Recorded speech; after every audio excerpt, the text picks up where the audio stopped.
What's up, guys? It's me, Sean, for Sean's Thoughts. Um, I haven't done a video in a while. You know, we're all sitting here trying to figure out what's the best thing to do during this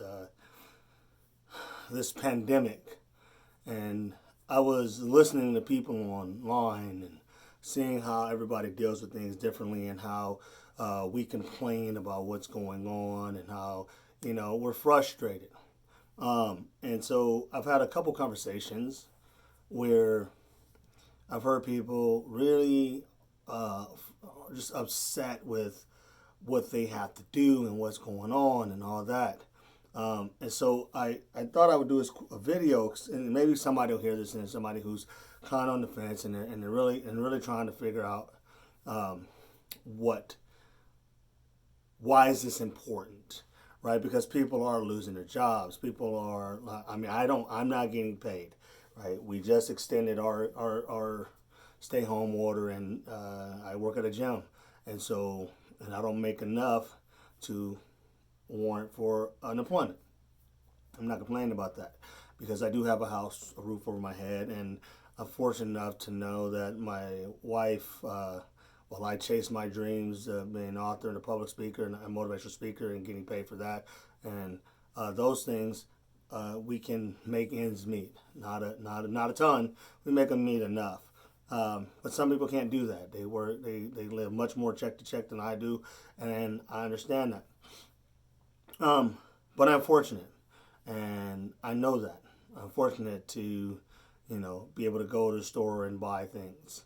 So, and many of us are. We don't realize that. But one of the problems we have is that we're all facing fear. Some of us are delusional. Some of us are like, they heard that this was a hoax. They heard that this was propaganda.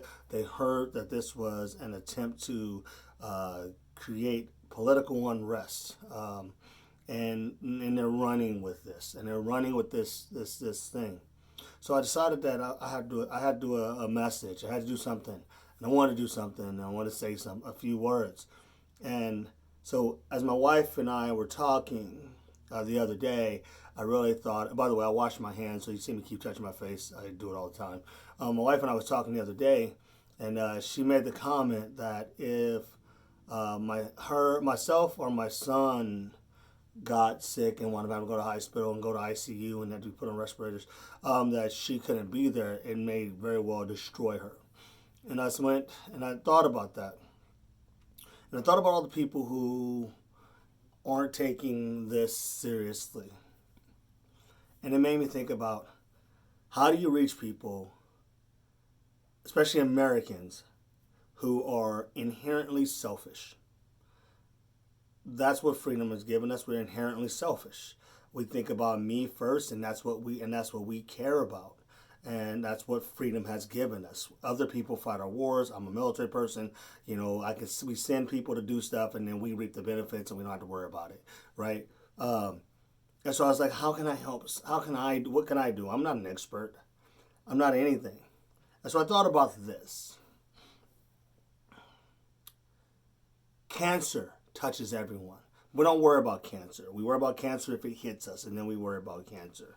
The flu. The flu has hundreds and thousands and thousands and thousands and thousands.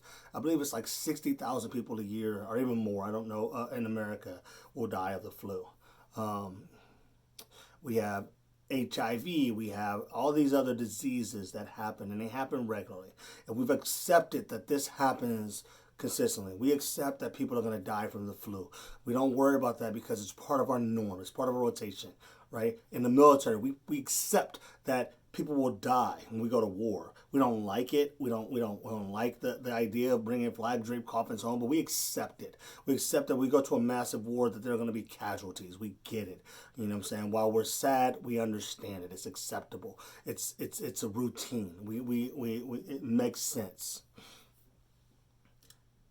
I heard the President of the United States say that this is a war. This isn't a war, right? This is a test. And I'm not talking about the biblical test. This is a test. This is a test for us to understand what's important in our lives. So, in case you hadn't noticed, I'm not sitting where I normally do these things. What I'm sitting at is in my youngest son's bedroom. My youngest son is in Arizona right now. He's at college, and while they're doing online courses, he's in his apartment with his roommate, and he still works. You know, his job is the job he has on the side is a food job, so they work. And so he's trying to pay his rent, and he's stressed, he's kind of stressed out and worried. If my son comes down with COVID-19, we can't go to him. If he gets really sick, we can't go to him. If he winds up in ICU, we can't go to him. Even if they allow a parent to come, I can drive down. My wife cannot. She can't be out. She hasn't been out. We went for a walk today, but she can't be around people because she is under the categories that this will attack more so than I am. And I had bronchitis forever, and I have all these other things that fit as well, but she's worse. So my wife will never see my son if he gets sick from this. It recovers. But we won't be able to sit by him in the hospital. We won't be able to do anything. And God forbid he, if you believe in God or whatever, forbid he gets that. But it's a realistic. And so I have to use something that's more realistic. But here's something more important. And that's important. But if I got sick, or my wife got sick, our son wouldn't be able to come see us. He would never get a chance to be at the hospital or to find out what's going on. He'd have to wait for an update. Now, I would like you, if you're listening to this, to look around your house and your life and your loved ones and imagine somebody disappearing because you were careless. Because you were one of the spring breakers, and I'm not knocking those kids. They're kids. Kids do kids things. Who went out and was reckless. And now imagine somebody close to you. See, right now, all the people who are not complying with these things, or not caring, or not being cautious, not being responsible, respectful, and understanding, are people who haven't hit. It hasn't hit close enough to home yet. And I say yet, because it's going to hit. I've had people in my outer circle so far that have had people pass away and people get sick and people haven't. I haven't had anybody in my inner circle quite yet that I know of, but let's be honest, there are no tests, right? There are no tests. We have our top of the political chain playing politics with this stuff, and rather be bustling about, people praising them than actually helping the situation. So we have this problem. And the problem is this. We don't think about it realistically.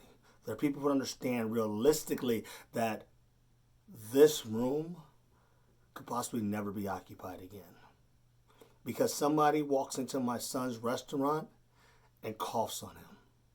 Because they don't know how to wear a mask to go into a place, or they don't think it's that serious, because you know what? It's all a media thing. They think it's a hoax. They think it's the flu. They think it's not important. And me as a father, I can't do anything but tell my son to be safe. Or my grandparents are all past, but an elderly person who lives alone, and somebody doesn't understand that it only takes one thing to make this thing spread. So if you're listening to my rambles and you're sitting here and you're like, what do they do? I would like you to picture whoever you love to the depths of your ability, and picture them gone. And then tell me that it wasn't worth social distancing. Or tell yourself, don't tell me, tell yourself. This is a test to understand that freedom isn't free. It takes responsibility and it takes work. And those people who are out there on the front lines, the nurses and the doctors and the first responders and the food workers and delivery people who are out there putting themselves at risk every day, the bus drivers and all that stuff. Picture one of them now gone tomorrow, and their family's dealing with the loss, and they can't go and see them. And they can't have a family funeral because you can't have a gathering. You can't even pay respect to the person. We got to do it on Zoom. We got to do it like this. This would be people's last wills and testaments right here doing these things.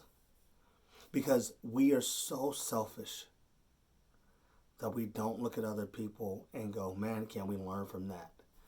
We refuse to learn from the Italys of the world, and we refuse to learn and go, this is what we need to do. We are one of the smartest people in the world, in the world, and here we are having to tell people that we can beat this pandemic if we just do the things that we are supposed to do. Most of us are going to get it. That's the thing. They said 100,000 to 200,000 deaths are just expected. And we're like, yeah, okay, that'll happen. And it's easy to say, yeah, okay, when it's not somebody, when it's not in your house. But go sit on your kid's bed and imagine that being empty. Look over at your wife or your husband or your mate, whichever that may be, your girlfriend, boyfriend, and imagine them gone. And then ask yourself, was it a hoax if that happens? We are better. We are stronger. We can be safe. We can do the things, and we can get out. We can walk. We can go for a hike. We can go for a drive. We can go for a bike ride. We can do these things, but we must do them safely so that we can eliminate, as they call it, flatten the curve. I don't know what this is going to turn into. What I do know is that we're better than that. And freedom sometimes requires us to say, I know I can do this, but should I do this? That's integrity. So I don't know how long, I can't see the camera, the timer from here, but, I want to see everybody come out of this on the other side. I want to hug people and high five people and pound people and go get pound and be out there selling my books and talking to folks again. But until then, can we please just take a moment to remember that it shouldn't take it hitting your home for you finally to say, I need to do something smarter. I need to do something better. We owe it to the people taking care of us to be smarter. That's me, Sean's Thoughts, Sean's-thoughts.com. Right. Stay safe.